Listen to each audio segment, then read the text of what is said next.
Welcome back to part 2 of chapter 5. I left you with the thought or the observation that surely every business is different, and with the complementary observation that it's possible for every business to be different and to be the same at the same time. And I now want to try and set out for you the winning rules for every business. That is a simple set of rules that, when applied to any business, will be able to predict its future level of profitability. I want now just to digress a little onto two other topics, navigation and health. Navigation, health and strategy, of course, are complex subjects. And one of the objectives, I think, of people in education like myself is to make them simple. And we can do so by adopting a generic approach. Now, let's look at navigation first of all. You might think on the face of it that this is so complex it could never really have simple rules, because every ocean, every country, every set of terrain is different and they require just tailoring. But it is possible. There are a few rules that apply everywhere, and everyone listening to this, I am pretty sure, will know about the navigator's compass, north, south, east and west, and how easy it makes navigation even in strange countries or across oceans that you've never been on before. The generic rules for navigation have 4 characteristics. The first is the individual doesn't matter. The rules apply to everyone. The second is the rules are timeless. They're never going to change. They're simple. Everyone can understand them. And they're very effective. They always work. And by the way, I'm well aware of magnetic north. Let me move on now to the generic rules for health. Once again, on the face of it, every person has their own unique health history. So it would appear to be the case that you can't have any general rules that apply to everyone. But there are. But before we look at these rules, they ought to have the same characteristics as the navigator's compass. That is, they ought to be generic, timeless, simple, and of course effective. And I have put together something called the life compass, which is a compass which will tell you about your future likely health, or anyone's future likely health. It's based on 4 characteristics: your lifestyle factors, your inherited factors, your fitness factors, and your environmental factors. Because of time, I'm only going to look at one of these cardinal points, which is lifestyle factors, and give you a little bit more detail on it. If you are very young or very old, it's likely that you're going to be less healthy than someone more in the middle. If your level of education is high, you're likely to be more healthy. If your degree of affluence is high, you're likely to be more healthy. And if your level of stress is low, it's likely to boost your health.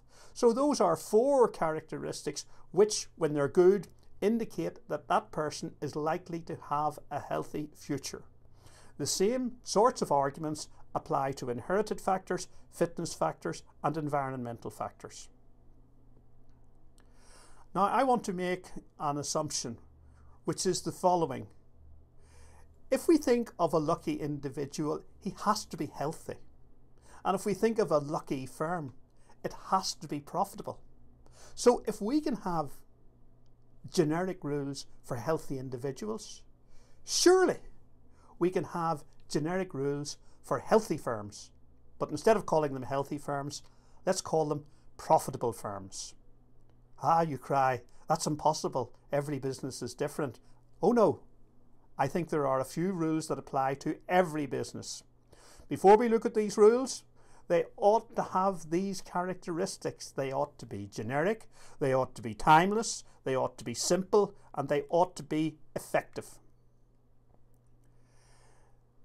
This is the strategy compass. This has been derived from the PIM studies, which you should already know about it.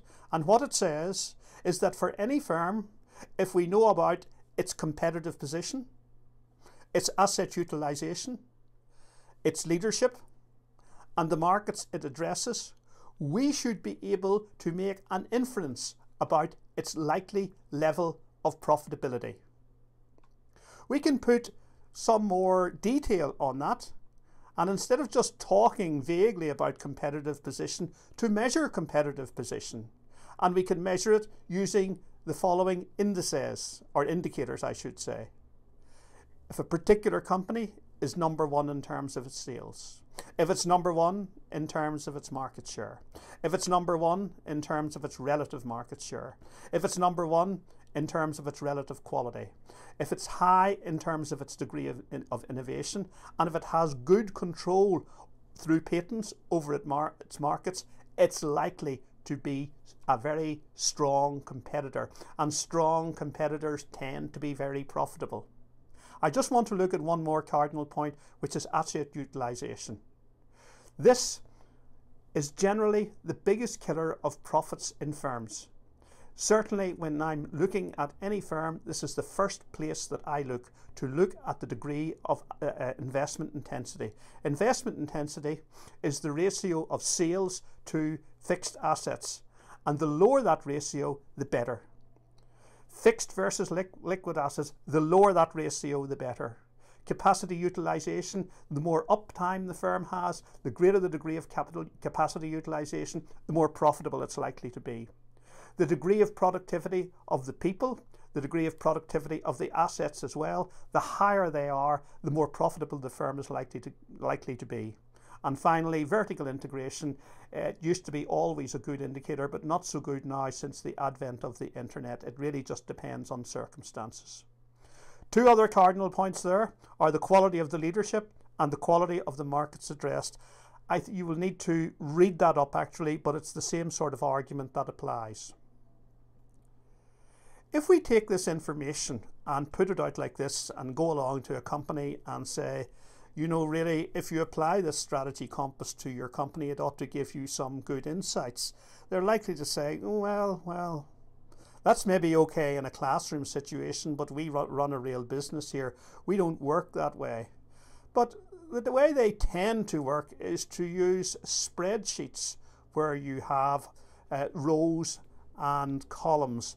And if we take the strategy compass and we just tilt it a little, we can see we have the four cardinal points: sales, we then have asset utilization, we have leadership, we have markets addressed, and we have profitability. And furthermore, we can put in figures for each year: 2008, 2009, 2010. We can measure the percentage change, and we can decide on an overall strategy and a strategy for each element within that. So what we can have there are a series of levers that we can use to boost the competitive position of the firm, to boost its overall profitability.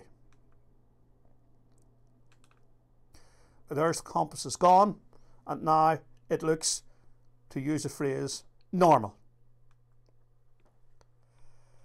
This, of course, takes me back to Company X, and you should now be familiar, or at least be becoming familiar with why Company X was laid out in that particular fashion. If we look at it again with the new knowledge, we can see, first of all, we've looked at its competitive position. We then look at how its assets are used. We look then at the quality of its leadership. We then look at its markets. And finally, we look at its profitability. I'm not going to give you my view on this company, except to say it has a 48% return on capital employed. And I think that you should think about the return on capital employed that your own company makes and ask yourself, is 48% good? Once again, it's time to acknowledge the hardware, the software, and the music, almost all of which was Apple, and to thank you once again for listening to this podcast. Thank you once again, and goodbye.